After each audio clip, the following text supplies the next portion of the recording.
കോഴിക്കോട് താമരശ്ശേരി ഷഹബാസ് കൊലക്കേസിൽ കുറ്റാരോപിതരായ വിദ്യാർത്ഥികളുടെ ജാമ്യാപേക്ഷയിൽ കോടതി അല്പസമയത്തിനകം വിധി പറയും. കോഴിക്കോട് ജില്ലാ സെഷൻസ് കോടതിയിൽ വാദം പൂർത്തിയായിട്ടുണ്ട്.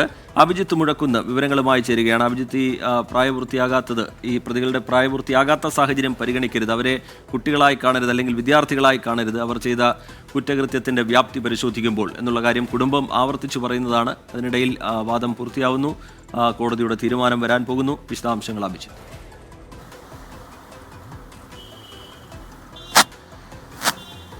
ജില്ലാ സെഷൻസ് കോടതിയാണ് പ്രതികളുടെ ജാമ്യാപേക്ഷയിൽ വിധി പറയുക. കഴിഞ്ഞ ദിവസം കോടതിയിൽ വിശദമായ വാദം നടന്നിരുന്നു. അതിനൊടുവിൽ അല്പസമയത്തിനകം വിധിയും വരും. ഇതിലേറ്റവും പ്രധാനപ്പെട്ട കാര്യം, ഷഹബാസിന്റെ കുടുംബത്തിന്റെ അഭിഭാഷകനും ഒപ്പം പ്രോസിക്യൂഷനും കൃത്യമായി ഉന്നയിച്ച ചില വാദങ്ങളുണ്ട്. ഈ പ്രതികൾ പ്രായപൂർത്തിയാകാത്തവരാണ്, പക്ഷേ അതൊരിക്കലും ഇത്തരമൊരു കേസിൽ അത് പരിഗണനയിൽ എടുക്കരുത് എന്നുള്ളതാണ് ഏറ്റവും പ്രധാനപ്പെട്ട ആവശ്യം.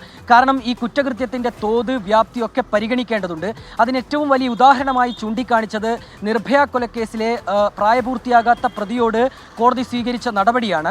16-നും 18-നും ഇടയിൽ ഉള്ള കുറ്റകൃത്യം ചെയ്ത ഒരാളാണെങ്കിൽ അയാൾ ചെയ്ത കുറ്റകൃത്യത്തിന്റെ വ്യാപ്തിക്കനുസരിച്ച് അയാൾക്കെതിരെ നടപടിയെടുക്കണം എന്നുള്ളൊരു വിധി അത് നിർഭയ കേസിൽ നമ്മൾ കണ്ടതാണ്. അതേ കാര്യം തന്നെ ഇവിടെയും ആവർത്തിക്കണം എന്നുള്ളൊരു കാര്യമാണ് പ്രോസിക്യൂഷനും ഒപ്പം തന്നെ ഷഹബാസിന്റെ കുടുംബത്തിന്റെ അഭിഭാഷകനും മുന്നോട്ട് വെച്ചത്. ഒരുപക്ഷേ ഈ കുറ്റാരോപിതർക്ക് ജാമ്യം ലഭിക്കുകയാണെങ്കിൽ അതൊരു തെറ്റായ സന്ദേശം നൽകാനുള്ള ഒരു സാഹചര്യമുണ്ട്. ആയുധങ്ങൾ ഉൾപ്പെടെ ഉപയോഗിച്ചാണ് ഇത്തരമൊരു കുറ്റകൃത്യം നടത്തിയത്. അതിനാൽ തന്നെ ഇക്കാര്യം, അതായത് ഈ ജാമ്യം ലഭിക്കുന്ന വേളയിൽ, ജാമ്യം നൽകുന്ന വേളയിൽ അക്കാര്യങ്ങളൊക്കെ പരിഗണനയിൽ എടുക്കണമെന്നുള്ളൊരു ആവശ്യം കോടതിയിൽ ഇവർ ഉന്നയിച്ചു. പ്രധാനമായും ഈ പ്രതികളുടെ അഭിഭാഷകർ ഉന്നയിച്ച ഏറ്റവും പ്രധാനപ്പെട്ട കാര്യം ഈ പ്രായം തന്നെയാണ്. പ്രതികൾ പ്രായപൂർത്തിയാകാത്തവരാണ്. അതിലുള്ളൊരു പരിഗണന അവർക്ക് നൽകേണ്ടതുണ്ട്. കഴിഞ്ഞ 30-ലധികം ദിവസങ്ങളായി അവർ ഈ ജുവനൈൽ ജസ്റ്റിസ് ബോർഡിന് കീഴിലുള്ള പ്രത്യേക കേന്ദ്രത്തിൽ കഴിയുകയാണ്.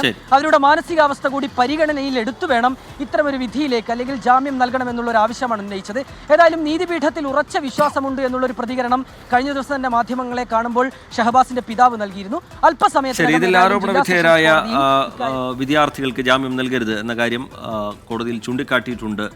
ഷഹബാസിന്റെ കുടുംബം പ്രായപൂർത്തിയായില്ല എന്നടക്കമുള്ള കാര്യങ്ങൾ പരിഗണിക്കരുത്, കർശനമായ നടപടി ഈ വിഷയത്തിൽ വേണം എന്ന ആവശ്യം കുടുംബം മുന്നോട്ട് വയ്ക്കുകയാണ്.